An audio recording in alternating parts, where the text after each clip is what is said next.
What if I told you that humans could be living on Mars in just 10 years? But here's the catch.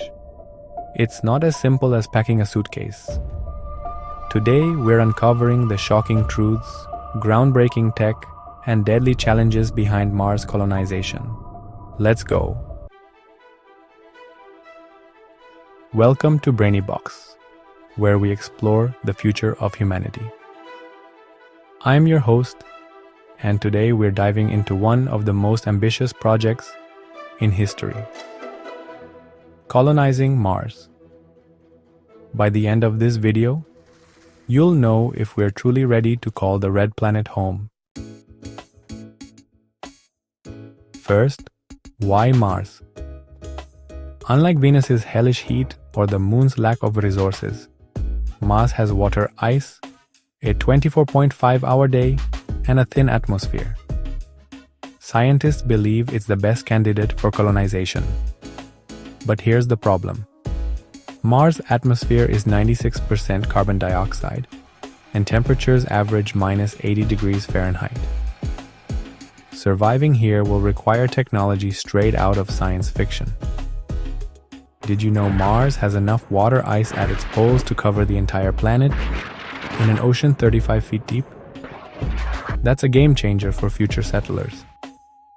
But extracting and purifying that water will be no easy task. Let's talk about the challenges. 1. Radiation. Mars lacks Earth's magnetic field, exposing settlers to cosmic rays that increase cancer risks. A single round trip to Mars could expose astronauts to 60% of their lifetime radiation limit. 2. Toxic soil. Martian soil contains perchlorates, chemicals that destroy human thyroid function. Without proper filtration, growing food on Mars could poison settlers. 3. Psychological toll. Imagine being trapped in a tiny habitat with the same people for years. NASA studies show astronauts could face severe mental health issues, from depression to conflicts that threaten the mission. In fact, during the HIC's mission in Hawaii, volunteers living in Mars-like conditions reported intense stress and team conflicts. One participant even described it as being stuck in a tin can with people you can't escape from. So, how do we overcome this? SpaceX's Starship, designed to carry 100 people to Mars, but it's still untested for long-term survival. Elon Musk claims we could see the first crewed mission by 2029, but skeptics say it's overly optimistic. 3D printed habitats. NASA's using Mars soil simulations to print radiation-resistant shelters. These habitats could protect settlers from deadly cosmic rays, but they're still in the experimental phase. Terraforming.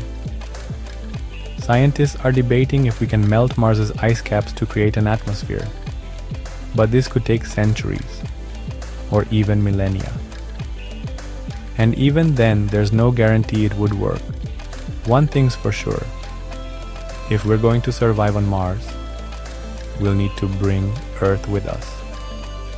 Greenhouses for food, oxygen generators, and recycling systems for water and waste.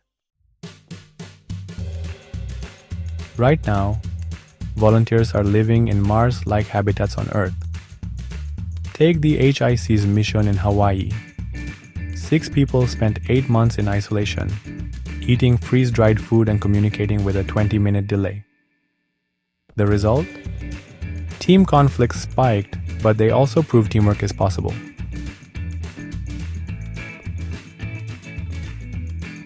If we're prepared, then there's Mars One, a controversial project that planned to send settlers on a one-way trip to Mars. It captured global attention but ultimately failed due to lack of funding and technical feasibility. Still, it showed how fascinated we are with the idea of living on another planet. So, do you think we're ready for Mars? Could you survive life on the red planet? Let me know in the comments. If you're as obsessed with the future as we are, smash that like button and subscribe. Thanks for watching, and remember, the future isn't just coming, we're building it. This video is for educational entertainment purposes only. It is not a substitute for professional scientific advice.